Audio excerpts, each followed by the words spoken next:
2024 কেমন যাবে বৃষলগ্ন মানুষদের তা নিয়ে আমি সংক্ষেপে আলোচনা করব। প্রথমে আলোচনা করব বৃষলগ্নের মানুষদের পড়াশোনা সংক্রান্ত বিষয় নিয়ে। এই বছরে বৃষলগ্ন মানুষদের পড়াশোনা সংক্রান্ত বিষয়ে আশা অনুরূপ ফলপ্রাপ্তি হবে। যারা উচ্চশিক্ষা অর্জনের পথে এগিয়ে যাচ্ছে বা যারা পিএইচডি করছে তাদের জন্য এই বছরটি খুবই শুভ, কিন্তু মাঝের মধ্যে মানসিক চাপ ও চঞ্চলতার বৃদ্ধি হবে, ফলে আশা অনুরূপ ফলপ্রাপ্তি দিতে বাধা সৃষ্টি হবে। লগ্নেই অবস্থান করছে বৃহস্পতি লগ্নে অবস্থান করার কারণে বৃষ লগ্নের মানুষদের যাবতীয় সাফল্য প্রাপ্তি হবে বাধার মধ্যে দিয়ে।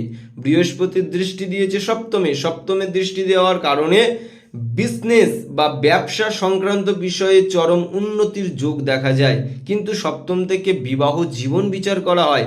বৈবাহিক জীবনকে কেন্দ্র করে নানা রকম সমস্যা ও মানসিক অশান্তির সৃষ্টি হবে। কর্মপতি শনি স্বয়ং কর্মের স্থানেই বসে রয়েছে কুম্ভ রাশিতে, ফলে বৃষলগ্ন মানুষদের কর্মপ্রাপ্তি হবে বাধার মধ্যে দিয়ে।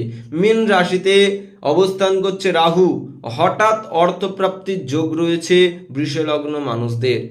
কন্যা রাশিতে কেতু অবস্থানের ফলে বৃষলগ্ন মানুষদের টুকিটাকি শারীরিক অসুস্থতার বৃদ্ধি হবে এবং বৃষলগ্নের মানুষরা যদি এই বছরে সাত্ত্বিক বা নিরামিষ আহার গ্রহণ করে সেক্ষেত্রে বৃষলগ্নের মানুষদের শারীরিক উন্নতির যোগ দেখা যায়।